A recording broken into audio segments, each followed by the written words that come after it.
أما بعد أعوذ بالله من الشيطان الرجيم بسم الله الرحمن الرحيم الحمد لله رب العالمين الرحمن الرحيم مالك يوم الدين صدق الله مولانا العظيم. الحمدللہ آج پہلی تراویح ہے. اللہ کی توفیق سے آج کی تراویح میں 1.25 پارے کی تلاوت کی گئی ہے.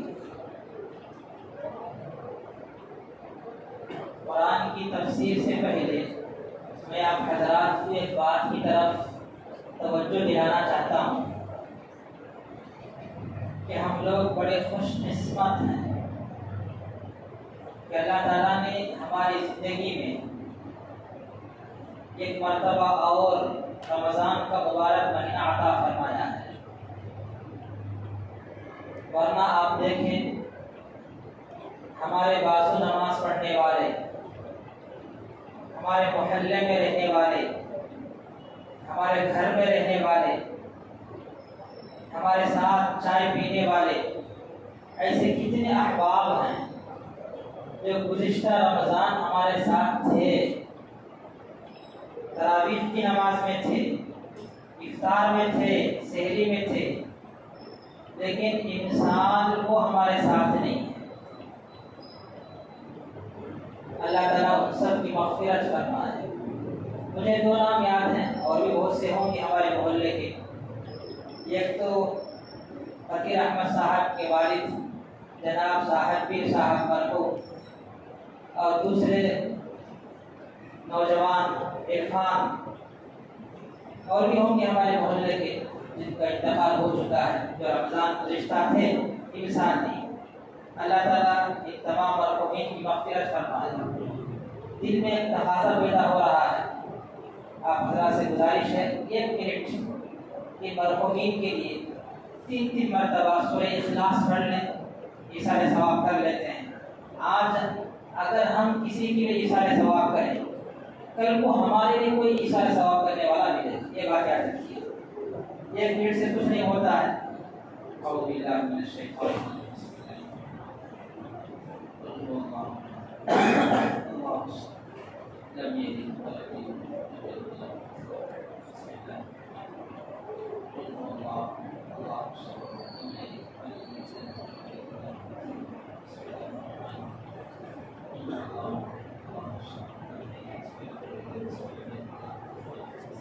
نیت کر لیں ہم نے جو پڑھا ہے، اللہ تعالیٰ اس کا ثواب ہمارے محلے کے مرحومین کو پہنچائے.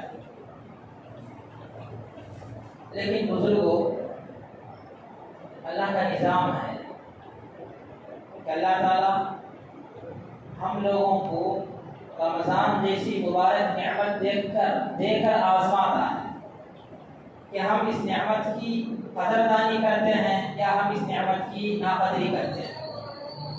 ناقدری خدا نخواستہ اگر ہوگی تو پھر نعمت چھن جاتی ہے. قدر نعمت بعد زوال است ایک مشہور محاورہ ہے. آدمی کو نعمت کے قدر اس وقت ہوتی ہے جب نعمت اس سے چھین لی جاتی ہے. عقل مند انسان وہ ہے جو نعمت کے ملنے کے بعد نعمت سے فائدہ اٹھائے، اس نعمت کی قدر کرے. اللہ کا صاف اعلان ہے لئن شکرتم لازیدنکم. اگر تم نے میری نعمتوں کی قدردانی کی، شکر گزاری کی، تو میں نعمتوں میں اضافہ کروں گا. امید ہے اگر ہم نے اس رمضان کو صحیح ڈھنگ سے گزار لیا تو اللہ تعالیٰ ہمیں بار بار اس طرح کے رمضان عطا فرمائیں گے. وَلَئِن كَفَرْتُمْ إِنَّ عَذَابِي لَشَدِيدٌ. اور اگر تم نے میری نعمتوں کی ناشکری کی، ناقدری کی، تو پھر میرا اصول جان لو، میرا عذاب بڑا سخت ہے. اللہ تعالیٰ نعمت چھین لیتے. عذاب کا مطلب یہ بھی ہو سکتا ہے کہ آخرت میں اللہ تعالیٰ اس کو سزا دے. عذاب کا مطلب یہ بھی ہو سکتا ہے کہ دنیا میں اس سے وہ نعمت چھین لے. نعمت کا چھن جانا یہ بھی اللہ کا ایک عذاب ہے.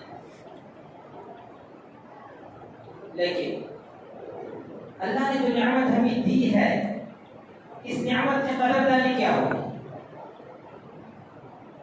صرف رمضان ہمیں مل گیا زندگی میں، یہ کوئی کمال کی بات نہیں۔ اصل کمال اور قدردانی شکر گزاری یہ ہوگی کہ رمضان صحت کی حالت میں ملے، ورنہ ہمارے متعلقین بہت سے ایسے ہیں جو اس رمضان زندہ ہیں لیکن ہسپتالوں میں چارپائی پر پڑے ہوئے، کسی کی خدمت کے محتاج ہیں، وہ روزہ نہیں رکھ سکتے، وہ تراویح کی نماز نہیں پڑھ سکتے۔ اللہ نے ہمیں ایسی حالت بھی تو نہیں عطا کیا۔ الحمدللہ ہماری بزرگوں کو دیکھیں آپ، نوجوان پیچھے چلا جاتا ہے لیکن ہمارے بزرگ حضرات جو پہلے سب میں کھڑے ہوتے ہیں، ان کو مبارکباد دینی چاہیے۔ یہ مبارکبادی کے قابل ہیں کہ اتنے عمر رسیدہ ہونے کے باوجود پوری پابندی کے ساتھ پہلی صف میں کھڑے ہو کر 20 رکعت تراویح جماعت کے ساتھ پڑھنے کا اہتمام کرتے ہیں۔ اللہ تعالیٰ ان کی محنتوں کو قبول فرمائے، ان کو صحت دے، طاقت اور تندرستی دے، مزید اللہ کی عبادت کرنے کے لیے توفیق عطا فرمائے۔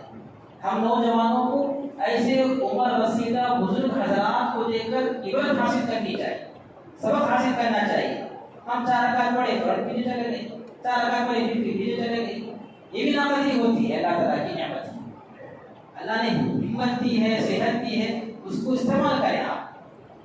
تو صحت کی حالت میں، تندرستی کی حالت میں رمضان مل گیا، اور پھر اس رمضان میں اللہ کی طرف سے نیکیوں کی توفیق مل جائے۔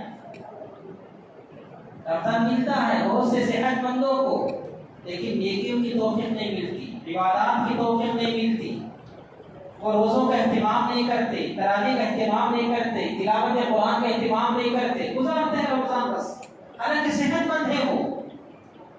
تو رمضان مل جائے اور رمضان میں نیکیوں کی توفیق مل جائے، اور سب سے بڑی بات یہ ہوتی ہے اللہ کی توفیق سے رمضان میں جو نیکیاں ہوئی ہیں، جو عبادتیں ہوئی ہیں، وہ بارگاہ خداوندی میں قبول ہو جائے۔ یہ اصل چیز ہے، اللہ کے نزدیک قبولیت اصل ہے، قابلیت کی کوئی قدر نہیں، اللہ کے نزدیک قبولیت اصل ہے، صالحیت اصل ہوتی ہے۔ اس لیے اس پر نہیں اترانا کہ الحمدللہ ہم بڑی پابندی سے 20 رکعت تراویح پڑھ لیتے ہیں، بڑی پابندی سے ہم 30 روزے رکھ لیتے ہیں۔ ڈرتے رہنا چاہیے کہ اللہ تعالیٰ کی بارگاہ میں نیکیاں قبول ہو رہی کہ نہیں ہو رہی۔ اسی لیے ہمارے اسلاف کا معمول لکھا ہے، سلف صالحین جو بزرگان دین گزر چکے ہیں، ان کا معمول تھا کہ وہ رمضان کی آمد سے 6 مہینے پہلے سے استقبال کرتے تھے اور 6 مہینے پہلے سے دعا کرتے تھے۔ کان السلف الصالح یدعون اللہ من 6 اشہر، 6 مہینے سے اللہ سے دعا کرتے۔ کس بات کی دعا کرتے؟ ان یبلغہم الی رمضان، کہ اللہ تعالیٰ ان کو رمضان تک پہنچائے، رمضان کی عبادات تک ان کو زندہ رکھے اللہ تعالیٰ۔ تو وہ رمضان کی تیاری 6 مہینے مسلسل کرتے تھے، اور 1 مہینہ رمضان کا گزر گیا۔ رمضان کے گزر جانے کے بعد ان کا معمول کیا ہوتا تھا؟ ان کا معمول یہ ہوتا تھا کہ 5 مہینے تک رمضان میں کی جانے والی عبادتوں کی قبولیت کی دعا کرتے تھے۔ رمضان پانے کی دعا 6 مہینے، رمضان میں جو عبادتیں اور نیکیاں ہوئی ہیں ان کی قبولیت کی دعا 5 مہینے تک کرتے تھے، اور 1 مہینہ رمضان کا گزر گیا۔ اس طرح پورا سال رمضان کے دھیان اور استعداد سے گزارتے تھے۔ اللہ تعالیٰ یہ دھیان، یہ استعداد ہمیں بھی عطا فرمائے۔ میں نے سورۃ الفاتحہ کی 3 آیتیں تلاوت کی ہیں۔ یہ بات آپ کو معلوم ہے کہ قرآن اللہ کی آخری کتاب ہے، اور اللہ نے اپنے آخری نبی حضرت محمد رسول اللہ صلی اللہ علیہ وسلم پر نازل فرمایا ہے۔ ایک بات آپ یاد رکھیں، آج سے جب کبھی ہمارے نبی کا نام لیں تو صرف نبی نہ کہیں، آخری نبی کہیں۔ ایک بہت بڑا فتنہ دنیا کے اندر کھڑا ہو گیا ہے شکیل بن حنیف کے نام سے، گوہر شاہی کے نام سے، فیاض کے نام سے، جو نوجوان انٹرنیٹ استعمال کرتے ہیں وہ اس طرح کے فتنوں کا شکار ہو جاتے ہیں۔ وہ ہماری صف میں نماز پڑھیں گے، ہمارے بازو میں نماز پڑھیں گے، سب ہماری ہی طرح رہتے ہیں، لیکن ان کے عقائد مسلمانوں کے عقائد سے ہٹ کر ہوتے ہیں۔ وہ کافر اور مرتد ہو چکے ہوتے ہیں، ان کے نکاح میں اپنی بیٹی بہن کو لینا جائز نہیں ہوتا ہے، اس سے نکاح کرنا جائز نہیں ہوتا، وہ کافر اور مرتد ہے، وہ مسلمانوں کے قبرستان میں اس کا دفن کرنا جائز نہیں ہوتا۔ وہ شکیلی بن گیا، اس کی بیوی مسلمان کی ہے، دونوں کا نکاح کبھی بھی ٹوٹ چکا ہے، اس کی نماز جنازہ جائز نہیں ہوتی، کافر ہے وہ۔ اس لیے خود بھی اس کی عادت بنائیں کہ جب بھی ہمارے نبی کا نام لیں تو آخری نبی کہیں۔ ہمارے نبی لاسٹ نبی ہیں، ہمارے نبی کے بعد کوئی نبی پیدا نہیں ہوگا۔ اگر کوئی نبی ہونے کا دعویٰ کرے تو وہ جھوٹا ہوگا، مکار ہوگا، دجال ہوگا۔ قرآن کریم اللہ کی آخری کتاب ہے جو اللہ نے اپنے آخری نبی حضرت محمد رسول اللہ صلی اللہ علیہ وسلم پر نازل فرمایا۔ عام طور پر قرآن کسے کہتے ہیں؟ عام طور پر ہم سمجھتے ہیں کہ قرآن 30 پاروں کا نام ہے، حالانکہ صحیح بات یہ ہے کہ قرآن سورہ فاتحہ اور 30 پاروں کے مجموعے کا نام ہے۔ سورہ فاتحہ میں قرآن کا حصہ ہے، لیکن وہ 30 پاروں میں سے کسی پارے میں نہیں ہے۔ پہلا پارہ کہاں سے شروع ہوتا ہے؟ الف لام میم سے شروع ہوتا ہے، اس میں تو نہیں سورہ فاتحہ۔ اس کے بعد جو 30 پارے ہیں اس میں بھی نہیں سورہ فاتحہ۔ تو قرآن سورہ فاتحہ اور 30 پاروں کے مجموعے کا نام ہے۔ سورہ فاتحہ میں اللہ تعالیٰ نے قرآن کریم کے مضامین کا خلاصہ اور نچوڑ بیان کیا ہے، اسی لیے سورۃ الفاتحہ کو ام الکتاب کہتے ہیں، ام القرآن کہتے ہیں۔ ام کے معنی عربی زبان میں ماں کے آتے ہیں، ابن کے معنی باپ کے ہیں، لیکن عربی جاننے والے سمجھتے ہیں کہ ہمیشہ لفظ ام ماں کے معنی میں نہیں آتا۔ خود قرآن کریم میں کئی جگہ پر ام کا لفظ خلاصے کے معنی میں آیا ہے، نچوڑ کے معنی میں آیا ہے۔ یہ گھنٹہ تقریر کی، سبق پڑھایا آپ نے، لیکچر دیا آپ نے، اس کے بعد اس لیکچر کا خلاصہ نچوڑ 2 منٹ میں آپ نے پیش کر دیا۔ بھائی اتنی لمبی جو تقریر کی اس کا خلاصہ یہ ہے، 2 باتیں ہیں، اس طرح یہ 30 پاروں میں اللہ نے جو مضامین بیان کیے ہیں ان کا خلاصہ سورۃ الفاتحہ میں اللہ نے بیان کر دیا۔ پورے قرآن میں اللہ تعالیٰ نے 6 مضامین بیان فرمائے۔ نمبر 1 توحید، اللہ ایک، لا الہ الا اللہ۔ نمبر 2 رسالت، محمد رسول اللہ کو بیان کیا۔ نمبر 3 قیامت، اس کو آپ آخرت بھی کہہ سکتے ہیں، توحید، رسالت، قیامت یا آخرت۔ نمبر 4 احکام، نماز پڑھو، روزہ رکھو، زکات دو، حج کرو، فلاں کرو، احکام۔ نمبر 5 ماننے والے، ان احکام پر عمل کرنے والے۔ نمبر 6 نہیں ماننے والے۔ کل کتنے ہو گئے؟ توحید، رسالت، قیامت یا آخرت، احکام، ماننے والے اور نہیں ماننے والے۔ الحمدللہ رب العالمین الرحمن الرحیم، ان 2 آیتوں میں اللہ کی توحید کا بیان ہے۔ مالک یوم الدین میں قیامت کا بیان ہے، آخرت کا بیان ہے۔ ایاک نعبد و ایاک نستعین میں احکام کا بیان ہے، عبادت کرتے ہیں، مدد مانگتے ہیں۔ احکام کا بیان. اہدنا الصراط المستقیم صراط الذین انعمت علیہم، اس میں دو باتوں کا بیان ہے، رسالت کا بیان بھی ہے اور ماننے والوں کا بیان بھی ہے. غیر المغضوب علیہم ولا الضالین، اس میں نہیں ماننے والوں کا بیان ہے. اس طرح 6 مضامین کا خلاصہ سورہ فاتحہ میں اللہ نے ذکر کر دیا ہے. اس لیے سورہ فاتحہ بھی قرآن کا حصہ ہے، قرآن سے الگ نہیں ہے. سورۃ الفاتحہ کی پہلی آیت کا ترجمہ: تمام تعریفیں اللہ کے لیے ہیں جو تمام جہانوں کو پالنے والا ہے، تمام جہانوں کا رب ہے.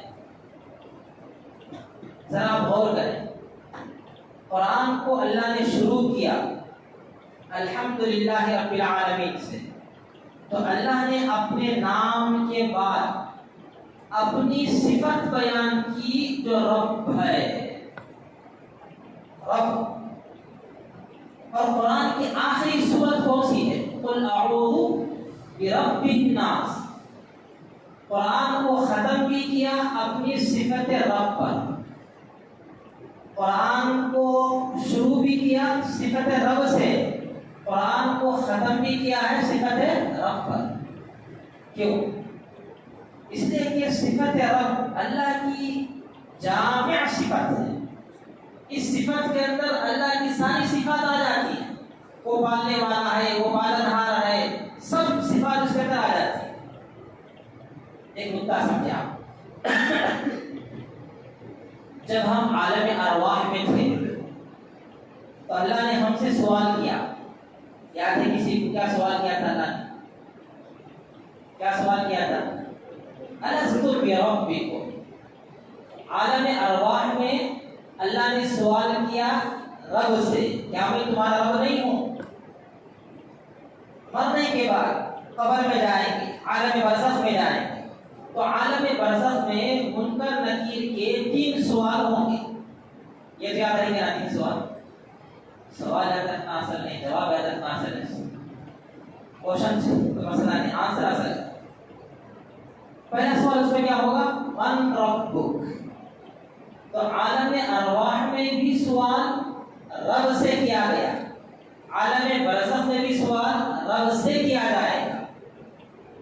عالم ارواح اور عالم برزخ کے درمیان کا جو عالم ہے وہ عالم دنیا ہے، دنیا کی زندگی ہے.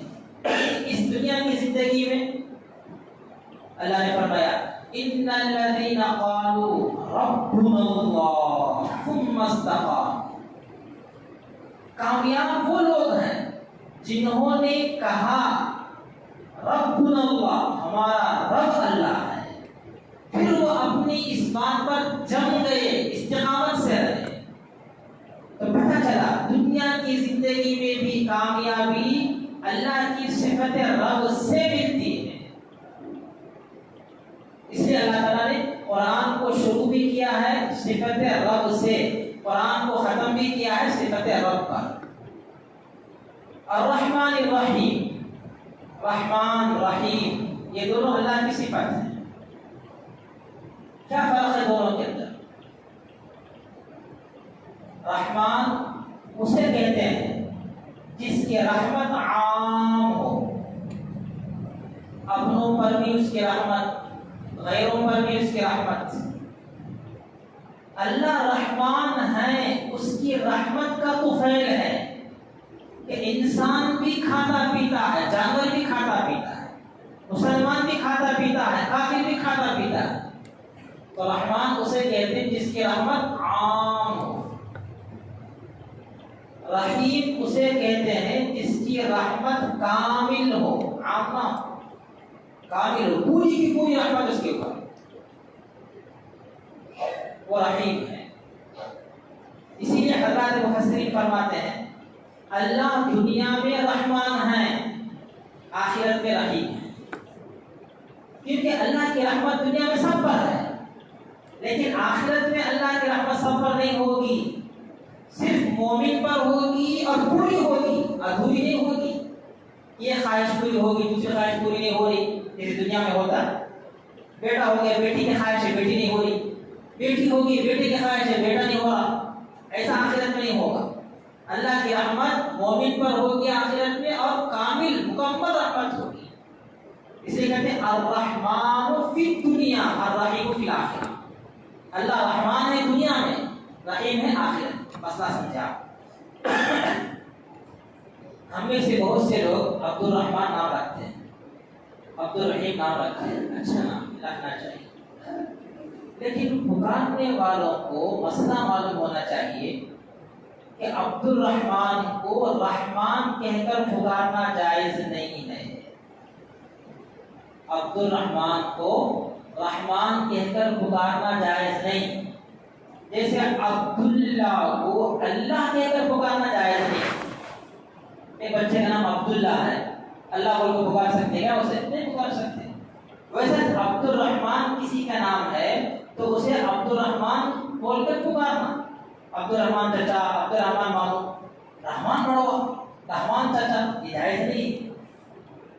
لا علم میں سے گناہ ہو رہا ہے.